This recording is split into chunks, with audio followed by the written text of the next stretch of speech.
Terrible nouvelle pour Neymar en Arabie Saoudite. Riyad Mahrez sévèrement critiqué avec son club. Bonsoir à vous, chers amis téléspectateurs d'Afrique Sport. C'est un plaisir de vous retrouver dans votre journal de soir, le récapitulatif des informations sportives de la journée. Avant de débuter, abonnez-vous sur cette chaîne pour ne rien rater de l'actualité. N'oubliez pas d'activer la cloche de notification. Chers amis, nous allons débuter ce tour de l'actualité avec la Coupe du Monde 2026, les éliminatoires. Le Mali avec Eric Chelle qui dévoile sa liste de 27 joueurs pour rencontrer le Tchad et la Centrafrique. Eric Chelle, sélectionneur du Mali, a dévoilé sa liste de joueurs convoqués pour les éliminatoires de cette Coupe du Monde 2026. Le Mali doit affronter le Tchad et la Centrafrique comptant pour les éliminatoires de cette Coupe du Monde. Le Mali donc doit affronter le Tchad le 17 novembre et la Centrafrique le 20 novembre. 27 joueurs sont retenus par Eric Chelle. La seule nouveauté du groupe est la première sélection de Youssoupha Niakhaté, né en France.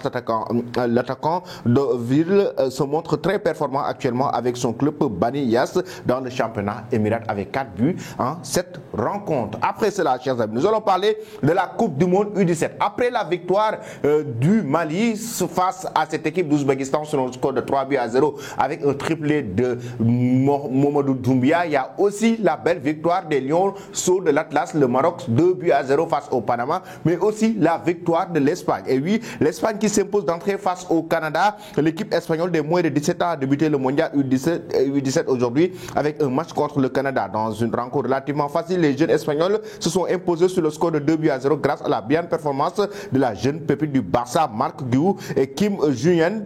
Cette victoire précise leur permet de débuter la compétition de manière prometteuse, d'autant plus qu'ils étaient considérés comme les favoris de ce tournoi. Pensez-vous, chers amis, l'Espagne va remporter la Coupe du Monde U17 et que pensez-vous du Maroc et du Mali? Donnez vos avis en commentaire. Ensuite, nous allons parler de la nouvelle récompense de Jude Bellingham au Real Madrid. Le joueur, le milieu de terrain anglais est déchaîné depuis son arrivée au Real Madrid. L'international anglais est au sommet de son art. Il remporte officiellement le trophée du joueur du mois d'octobre en club en Liga. Jude Bellingham se taille de la part du Lyon. Il ne laisse aucune place à ses concurrents en championnat. Après 3 mois de concurrence dans le championnat espagnol, le milieu offensif de 20 ans a déjà éclaté toute l'étendue de ses qualités. Il est un joueur exceptionnel recruté à prix d'or par le Real Madrid cet été. L'ancien joueur du Borussia Dortmund a tout de suite été opérationnel. Chers amis, que pensez-vous de Bellingham? Vous donnez vos avis en commentaire. Riyad Mahrez maintenant, on va parler de lui en Arabie Saoudite sous le feu des critiques avec son club. Récemment, plusieurs anciennes stars du football saoudien se sont permis de grosses sorties médiatiques sur l'international algérien. Mohamed Nour, ancien joueur emblématique d'Al-Ittihad et de l'équipe nationale saoudienne, a pointé du doigt Riyad Mahrez ainsi que son comportement. Et oui, qu'est-ce qu'il dit? Mahrez joue avec Al-Ahli avec un minimum d'effort. Il se déplace uniquement en fonction du ballon. Il s'agit de lui, il court, même si ses mouvements dans le dos n'arrivent pas. Et s'il est sûr que le ballon lui va être pressé,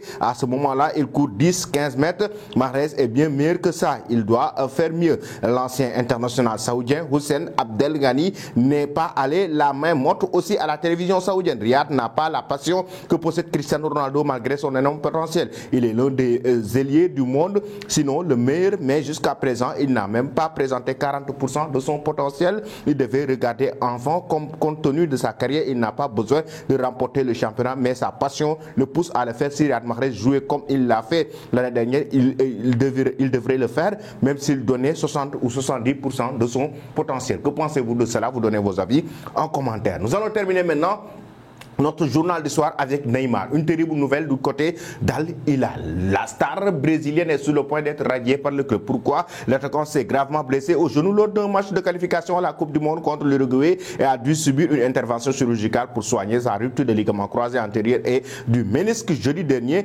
Neymar devrait être indisponible jusqu'à la fin de la saison et selon un média saoudien, Riyad Al Hilal envisage de le radier de la SPL pour la saison au cours afin de faire à sa place à un joueur étranger. Cette décision est conforme au règlement de la Ligue qui limite à 8 le nombre de joueurs non saoudiens par équipe. Les 7 joueurs étrangers à l'exception de Neymar, dont le gardien marocain Yassine Bounou, Kalidou Koulibaly, Ruben Neves. Il y a aussi Milinkovic, Savic, il y a aussi Mitrovic et les 2 Brésiliens Malcolm et Michael. De plus, le manager d'Al Hilal, Jorge Jesus, souhaite renforcer l'équipe avec un latéral gauche étranger et la décision donc a été prise. Toutefois, il sera bienvenu lorsqu'il qu'il retrouvera sa forme physique en vue de la saison 2024-2025. Que pensez-vous de Neymar et de sa carrière en Arabie Saoudite? Vous donnez vos avis en commentaire. Toi qui me suis et qui n'es pas encore abonné, c'est le moment de le faire et n'oublie pas d'activer cette cloche de notification. Merci et très belle soirée.